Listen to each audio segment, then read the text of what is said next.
महाराज जी ये प्रश्न मैं करता नहीं, बट एक स्थिति के बारे में आपको संज्ञान में डालना चाह रहा हूँ और इनका भी निराधार हो जाए तो इसलिए। महाराज जी, गुरु जी मेरा प्रेम निस्वार्थ हो अगर जिससे मैं प्रेम करती हूँ और उसका आकस्मिक मृत्यु हो गई बद्रीनाथ जी में, और मुझे हर जन्म में उसका ही साथ चाहिए, उसके लिए मुझे जो भी मार्ग चलना पड़े मैं वही करूंगी, बस आप मुझे उसके लिए मार्गदर्शन करें। हमारा प्रेम निस्वार्थ था, निस्वार्थ रहेगा, हमेशा यही अनुभूति हुई उसके प्रेम। प्रेम की सृष्टि कौन? सबसे खूबसूरत सृष्टि है। हाँ मैं तो अपने प्रेम को हाँ तो पुनः प्राप्त पाना चाहता हूँ। देखो, सबके इन ढांचों के अंदर भगवान विराजमान है और कोई नहीं। नाम रूप अलग अलग पुकारे जाते हैं, ये ढांचे हैं। इनमें जो पावर है, जैसे माइक, पंखा, हाइलोजन, एसी और लाखों करण हैं, यंत्र हैं, पर बिजली, बिजली तो एक ही है ना। तो सबके अंदर पावर एक है, परमात्मा। आप भगवान श्री कृष्ण की आराधना करो कि उस शरीर के अंदर आप ही थे। अगर वो शरीर प्रिय होता तो शरीर रख लेते। शरीर किसी को प्रिय नहीं होता, चाहे जितना प्यार शरीर से कर रहे हो, उसको नहीं जानते। लेकिन जब वो चला जाएगा तो शरीर पैसा दे के नष्ट करवा दोगे, आग लगवा दोगे। इसका मतलब शरीर से प्यार नहीं कर रहे थे, उसी से प्यार कर रहे थे, परमात्मा से। तो सबके अंदर मूल में परमात्मा ही है। श्री कृष्ण को विराजमान करके आराधना करो कि मुझे जन्म जन्म तुम ही पति रूप में मिलो। वही थे शरीरों शरीरों का, कि वही रूप, वही पांच भौतिक शरीर कभी नहीं। ये हमारे प्रभु का सृष्टि का ढांचा ऐसा बनता है खांचे से कि दोबारा देखने को नहीं मिलेगा। अब बताओ कितने लोग हैं, सबकी आंख और नाक कान और सब अलग अलग पहचाने जाते हैं, और वो असंख्यों लोग, और सबका फिंगरप्रिंट अलग ही मिलेगा। यार कितना चमत्कार मेरे प्रभु का है। नहीं तो ये तो नाशवान शरीर है, वही जन्म जन्म मिले, क्योंकि वही अंदर थे तुम्हारे पति के, और वो चले गए तो तुमने कहां उसको रखा, कहां उसको माना, उसको नष्ट कर दिया ना। तो जो उनके अंदर थे वो प्रभु श्री कृष्ण थे, उनको तुम जानती नहीं, उनको तुम मानती नहीं हो। नहीं, ये प्रश्न न रहता, ये प्रश्न खत्म हो जाता कि मैं हे परम सुंदर सबके अंदर विराजमान श्री कृष्ण, मैं तो जानती नहीं थी कि तुम ही हो। मैं तो उस ढांचे को अपना प्रिय मान रही थी। अब वो समझ में आ गया कि ढांचे के अंदर तुम छुपे थे। आप ढांचे से प्यार नहीं, बाप से प्यार हो। अभी निहाल हो जाओ, अभी मंगल हो जाएगा, और जन्म जन्म के लिए उन्हीं को प्राप्त हो जाओगी, उन्हीं के धाम जाओगी। पर तुम्हें अगर ऐसी आकांक्षा हो कि वो पांच भौतिक ढांचा हमें दोबारा मिले, तो असंभव। ये माया का खेल है। एक बार गर्त में गिरा दिया तो दोबारा खाक में मिलने के बाद वो रूप नहीं मिलेगा, वो फिंगरप्रिंट नहीं मिलेगा। और वो जीवात्मा जो परमात्मा स्वरूप है, वो मिल भी जाए तो तुम्हें किसी भी तरह से प्यार नहीं करेगा। ये केवल ढांचे ढांचे का होता है प्यार। जैसे माता पिता हमारे मर गए, अब वो कहीं ना कहीं तो लीला में है भगवान की, उनको हमारी स्मृति नहीं, केवल स्मृति। जैसे पूर्व जन्म में अपने लोग तो आए ही हैं, हमारा तो जन्म कोई पहली बार थोड़ी हुआ है।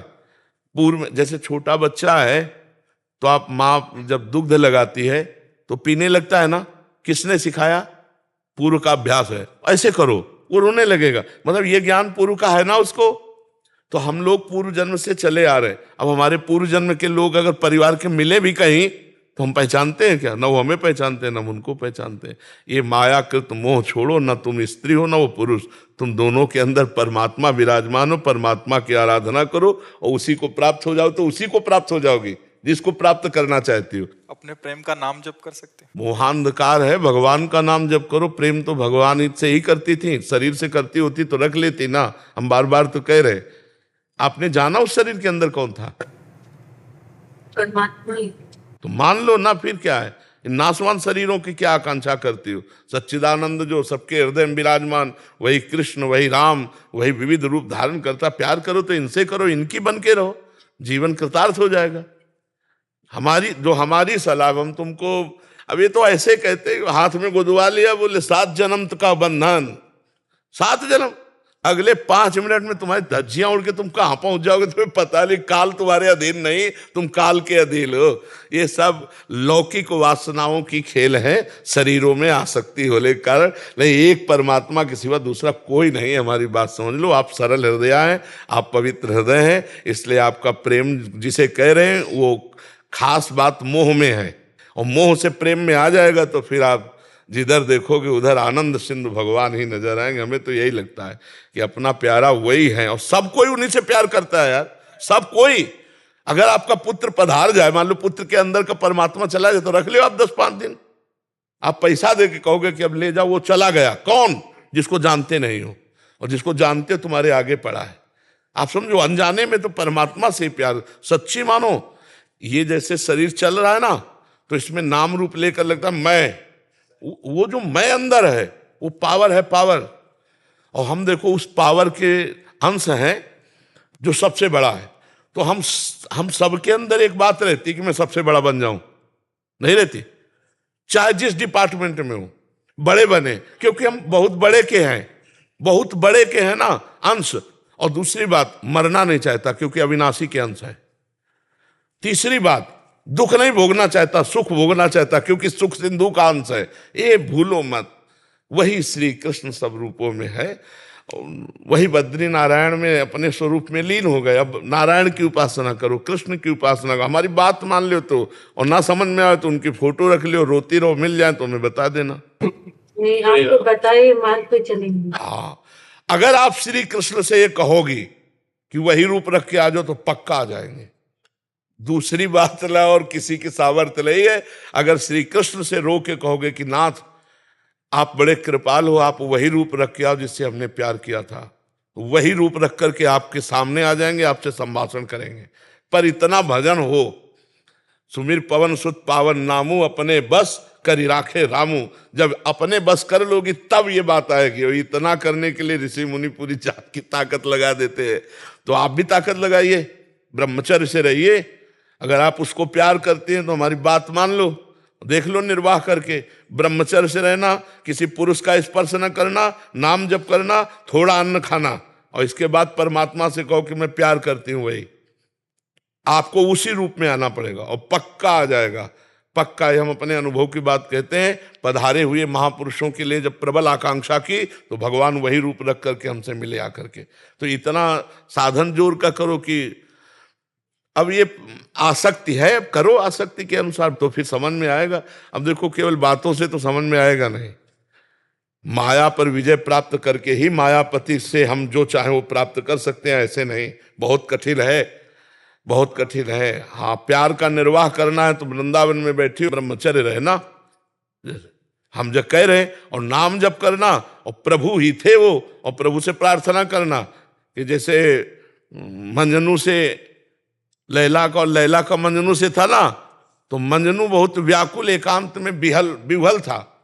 लैला धनी घर की थी, तो मंजनू भूखे पागल, तो पूरी बाजार में ऐलान करवा दिया कि मंजनू जहां खड़ा हो जो मांगे उसको खवाया जाए। अब ये जब बात दुकानदारों से पता चली कि लैला का आदेश, तो हजारों मंजनू तैयार हो गए, रबड़ी और जलेबी और सब समोसा खाने वाले हजारों। अब वहां हर दुकानदार जो है लंबा पर्चा पहुंचाता, तो उनका मंजनू तो इतना नहीं खा सकता क्योंकि प्रेम में वो विकल रहता है। अरे बोले हजारों मंजनू हो गए। तो लैला ने कहा कि मंजनू की पहचान तो ज्यादा मिनट नहीं लगेंगे, बुलाओ, कह दो कल लैला मिलना चाहती है मंजनू से। तो हजारों मंजनू उसके दर्शन के लिए, वो असली मंजनू भी आया कि लैला दर्शन। तो एक चाकू रखी और कटोरा रखी, और लाइन से मंजनू आए।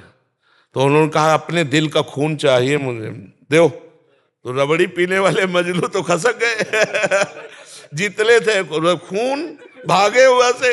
और जब असली मजनू आया तो उन्होंने, लैला सामने नहीं थी, लैला का संदेश था कि अगर तुम मजनू हो तो हमें अपने दिल का खून दो। तो ऐसे उठाया और ऐसे सोई पकड़ लिया कि असली मजनू। खून देने वाला तो असली मजनू कोई बिरला ही होता है, रबड़ी रसगुल्ला खाने वाले मजनू तो बहुत होते हैं। परमात्मा के प्रति जो हमारा प्यार है, वो प्यार जो रूप कहोगे वो रख के आ जाएंगे। वो हर रूप उन्हीं के हैं, पर इसमें साधना करनी होगी, बिना साधना के नहीं। हाँ, और साधना करना शुरू करोगे तो माया प्रश्न खड़े कर देगी। छोटी मोटी बात है, ब्रह्मचर्य रहना कोई खिलवाड़ है? वो प्रेम में इतनी सामर्थ्य कि आप कर सकते हो, लेकिन उसी के जैसा, उससे अच्छा ऐसा आकर्षण दिया जाएगा। अब लिख लो कागज में, ऐसा आकर्षण दिया जाएगा, चाहे दिमाग में लिख लो, कि आपको लगेगा मेरी साधना का फल मिल गया। फिर वो बात नहीं बनेगी। जैसे भगवान शंकर के प्रति पार्वती जी तपस्या कर रही थी, तो सप्त ऋषि आकर बोले, अरे तो किसके लिए तपस्या करे? मुंडों की माला, चिता की भस्म, जटाजूट, भगवान विष्णु जिनके दिव्य पार्षद ऐसे ब्याह करवाएंगे, छोड़ो तपस्या। तब जानते उन्होंने क्या कहा था? कोटि जन्म लग रगर हमारी, बरौ शंभुनता रहूं कुमारी। करोड़ जन्मों तक तपस्या करूंगी और हर जन्म में यही मांगूंगी कि भगवान शंकर हमारे पति हों, मुझे कुछ। ये बात, ये जिंदगी में रखोगी तब पास हो पाओगी। पर हम आपके भाव को और आपके प्रेम को दंडवत करते हैं कि हाँ, बस आप अपने प्रेम को थोड़ा मोड़ दीजिए, मोह से हटाकर प्रेम में ले आइए। वो श्री कृष्ण हैं, श्री कृष्ण ही थे, श्री कृष्ण ही रहेंगे, तभी बात समझ पाओगे आप।